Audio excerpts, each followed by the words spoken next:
Good morning friends. আজকে আমার recipe হচ্ছে ডিমের কারি, মানে ডিমের ঝোল বলতে পারো।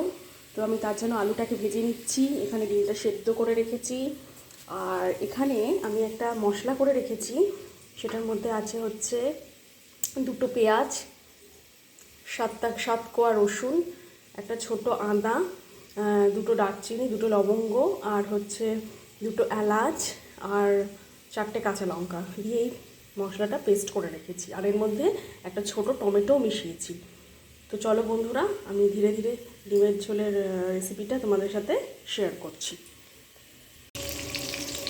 এরপরে আমি এই যে ডিমটা ভাজা করছি, আর সাইডে এই যে পেঁয়াজ কুচো করে নিয়েছি, আর আলুটা অলরেডি ভেজে তুলে রেখেছি, আর এই যে মশলাটা তো বললামই রেডি করে রেখেছি। এই ডিমটা ভেজে এরপরে আমি পেঁয়াজটা ভেজে তার মধ্যে মশলাটা দিয়ে কষিয়ে, আলু কষিয়ে একটু ফুটন্ত গরম জল দিয়ে ডিমটা ঢেলে আমার মোটামুটি ডিমের ঝোলটা তৈরি হয়ে যাবে।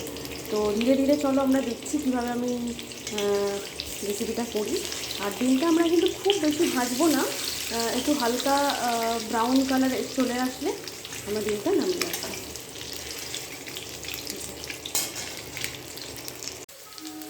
এই যে আমার ডিম ভাজা হয়ে গেছে, আমি ডিমটা তুলে রেখেছি আলুর সাথে, ডিম এবং আলু ভেজে।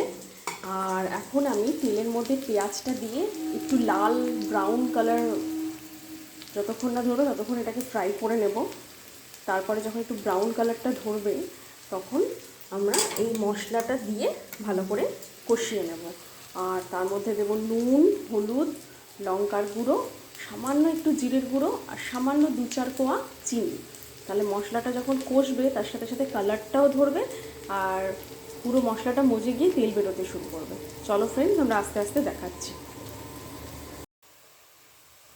ফ্রেন্ডস, পেঁয়াজটা ভাজা ভাজা হয়ে গেছে, আমি ওই মিক্সিতে রাখা পেস্টটা দিয়ে দিলাম। তার মধ্যে দিয়ে দিলাম চিনি, নুন, হলুদ, লঙ্কার গুঁড়ো আর সামান্য জিরের গুঁড়ো দিয়ে এবার মশলাটা আমি ভালো করে কষিয়ে নেব ততক্ষণ এই মশলা থেকে তেল ছেড়ে বেরোচ্ছে। গ্যাসটা একটু বাড়িয়ে দিলাম।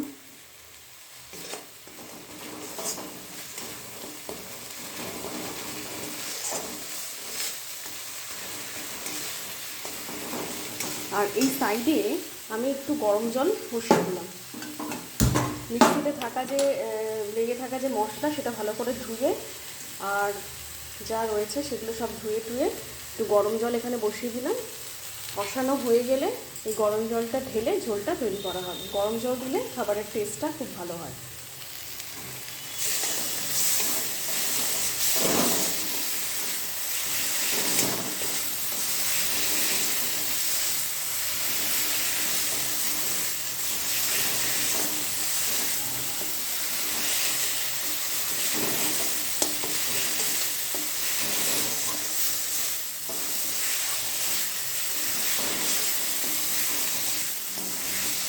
কষানো হতে হতে আমি এর মধ্যে ভেজে রাখা আলুগুলো দিয়ে দেবো। তাহলে আলু আর মশলাটা একসাথে কষবে, তাতে আলুর টেস্টটা অনেকটা বেশি বাড়বে। আর আলুটা যদি মাঝখান থেকে একটু সেদ্ধ কমও হয়, এই মশলার সাথে কষতে কষতে একদম পুরোপুরি সেদ্ধ হয়ে যাবে।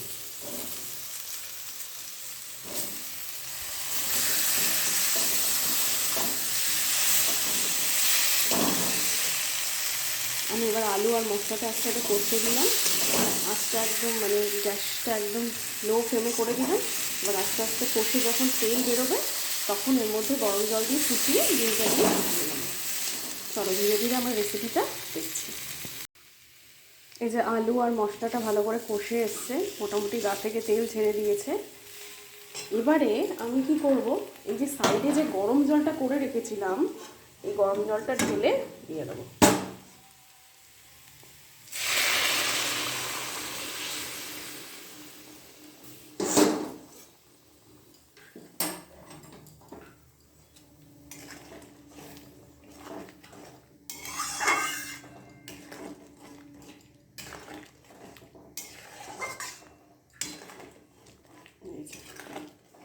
গরম জলটা ঢেলে দিয়ে দিলাম, আর তার সাথে সাথে আমি ডিমগুলোও দিয়ে দেবো।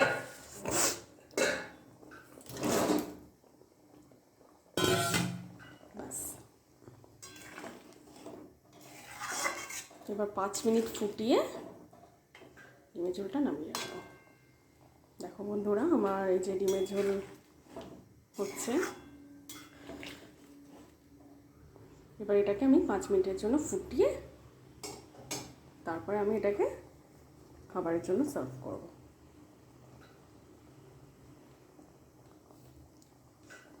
এই যে ফ্রেন্ডস, আমার ডিমের ঝোল এটা হচ্ছে কমপ্লিট।